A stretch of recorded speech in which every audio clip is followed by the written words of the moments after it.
एक तरफ America Iran के साथ न्यूक्लियर टॉक को रिज्यूम करने की तैयारी में दिखाई दे रहा है, वहीं दूसरी तरफ इजराइल के उन ठिकानों पर हूती अपने बैलिस्टिक मिसाइल से टारगेट कर रहा है जहां पर उसके न्यूक्लियर संपन्न मिसाइल का स्टॉक पड़ा हुआ है। नमस्कार, मैं हूं मधुरेंद्र कुमार और आप देख रहे हैं मेरे साथ रणनीति। और इस वक्त दरअसल मिडिल ईस्ट की तरफ आप नजरें उठाकर देखिए तो इजराइल के हमले से जहां गजा पूरी तरह से बर्बाद होता हुआ और मानवता की त्रासदी का सबसे बड़ा दृश्य वहां से उभरता हुआ दिखाई दे रहा है, वहीं दूसरी तरफ सिर्फ और सिर्फ हूती है जो एक तरफ अमेरिका और दूसरी तरफ इजराइल पर नकेल कसने के लिए हर संभव कोशिश करता हुआ दिखाई दे रहा है।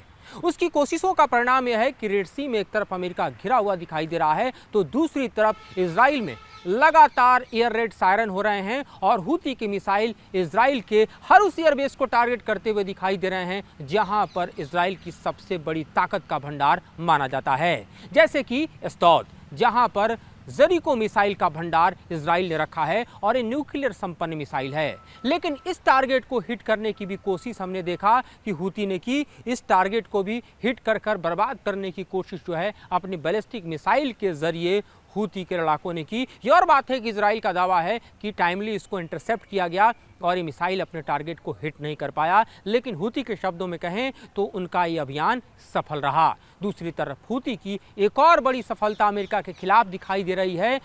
चौथा MQ-9 जो कि एक तरह से देखा जाए तो न सिर्फ अटैक बल्कि सर्विलांस के लिए अमेरिका का सबसे बेहतरीन ड्रोन बताया जाता है, उसे हूती ने मार गिराया है। तकरीबन 2 हफ्ते में देखें तो ये चौथा MQ-9 है जिसे हूती ने मार गिराया है। तकरीबन $30 मिलियन एक MQ-9 ड्रोन का अगर हम देखें तो लागत आता है।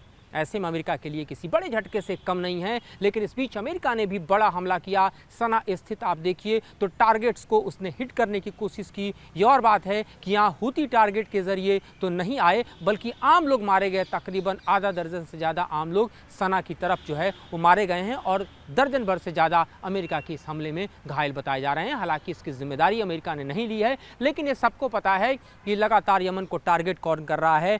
15 मार्च से लेकर अब तक हम देखें तो अमेरिका हूती के ठिकानों को चुन चुन कर यमन में टारगेट कर रहा है, लेकिन अभी तक अमेरिका को कोई बड़ी सफलता यमन में हूती के खिलाफ नहीं मिली है।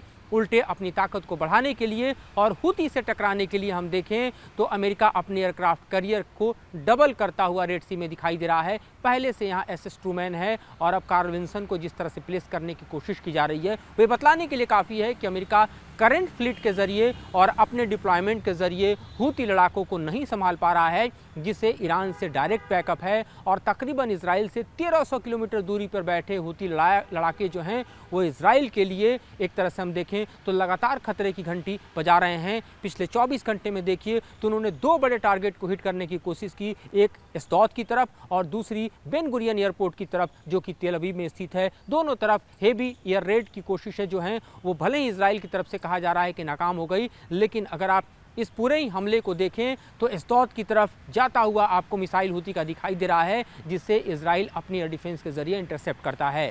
दूसरी तरफ आप देखिए तो बेन गुरियन की तरफ जो हमला हुआ उसे टाइमली इजराइल ने अपने बॉर्डर की तरफ इंटरसेप्ट करने में कामयाबी हासिल की। लेकिन हमला सिर्फ और सिर्फ 2 बैलिस्टिक मिसाइल तक सीमित नहीं था, बल्कि हूती ने एक और ड्रोन अटैक करने की कोशिश एस्कलॉन की तरफ की और वहां भी भारी पैमाने पर रेड सायरन बजता हुआ दिखाई दिया।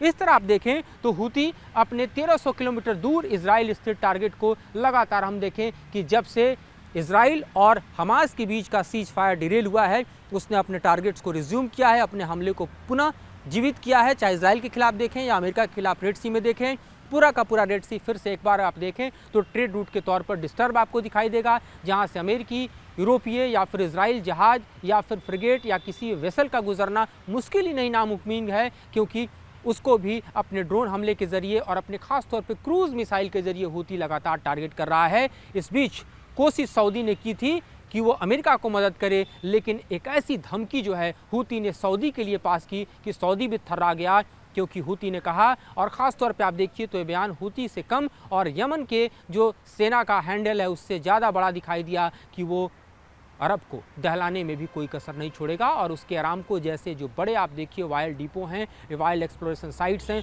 उसको भी दहला देगा, जिसके बाद सऊदी का जो मिजाज है वो ठंडा होता हुआ हमें दिखाई दे रहा है। लेकिन इस बीच ईरान के साथ जो है अमेरिका अपने टॉक को रिज्यूम कर, जो संभावित है कि शनिवार को रोम में हो, ये कोशिश कर रहा है कि ईरान के खिलाफ जो हमले का प्लान है वो दरअसल छोड़ा जाए। क्योंकि इस वक्त देखिए तो ट्रंप अपने ट्रेड वॉर में ज़्यादा तल्लीन दिखाई दे रहे हैं। ट्रेड वॉर में वो सीधे सीधे चाइना के साथ इस वक्त भिड़ते हुए दिखाई दे रहे हैं।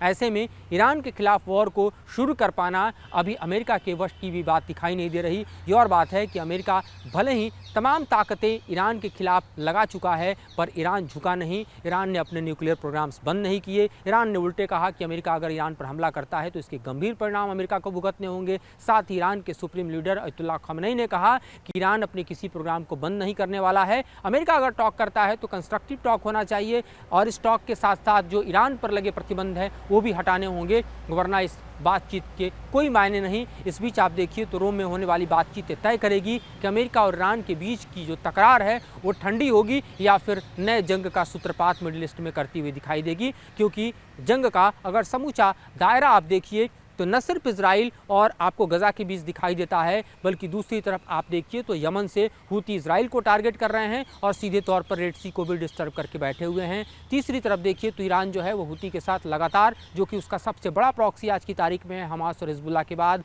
कदम मिला के चल रहा है। और ऐसे में हूती अमेरिका और इजराइल दोनों को एक साथ टैकल कर रहा है।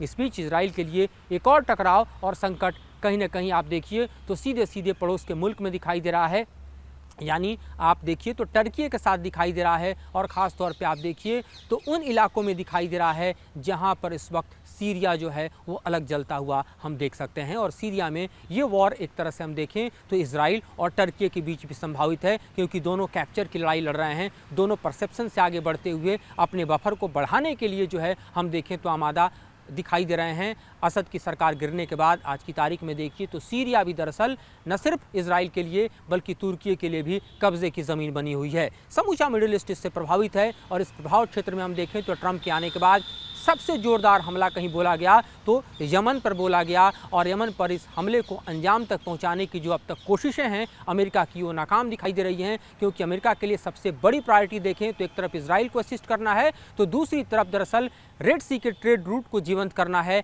लेकिन हूती ने साफ कह दिया है कि तब तक रेड सी को डिस्टर्ब करते रहेंगे जब तक इजराइल के हमले बंद नहीं होते हैं गजा में हमास के खिलाफ और गजा के खिलाफ और फिलिस्तीन के कौज के लिए। यमन से हूती लगातार अपनी आवाज़ को न सिर्फ बुलंद करेंगे बल्कि अपनी मिसाइल और ड्रोन को भी बुलंद करते रहेंगे। तो ये मौजूदा हालात हमें इस वक्त मिडिल ईस्ट में दिखाई दे रहा है और ये शांत होता हुआ फिलहाल तो नहीं दिखता। सबकी निगाहें इसलिए टिकी होंगी शनिवार को होने वाली बातचीत पर, जो कि रोम में होगी, कि अगर यहाँ अमेरिका ईरान के साथ कुछ बेहतर निगोसिएशन करता है तो निश्चित तौर पर इसका जो परिणाम है वो हमें मिडिल ईस्ट पर दिखाई देगा। ट्रेड वॉर के साथ साथ एक और वॉर जो है वो अमेरिका न छेड़ पाए, इसलिए ये बातचीत बेहद गंभीर हमें दिखाई दे रही है। लेकिन इजराइल के नज़रिए से देखें तो इस वक्त गजा जहाँ की हम देखें तो पूरी तरह से जो इलाका है वो रफ़ा का दरअसल इस वक्त इजराइल कब्जा करना चाहता है। वहाँ पर भारी पैमाने पर बमबारी हो रही है और न सिर्फ आखिरी अस्पताल भी गजा का बंद हो चुका है बल्कि मानवीय त्रासदी एक तरफ चरम पर दिखाई दे रही है। इन तमाम घटनाक्रम पर हमारी नज़र बनी रहेगी, इससे आपको रूबरू कराते रहेंगे। फिलहाल मुझे और मेरे सहयोगी राकेश रावत को दीजिए इजाज़त।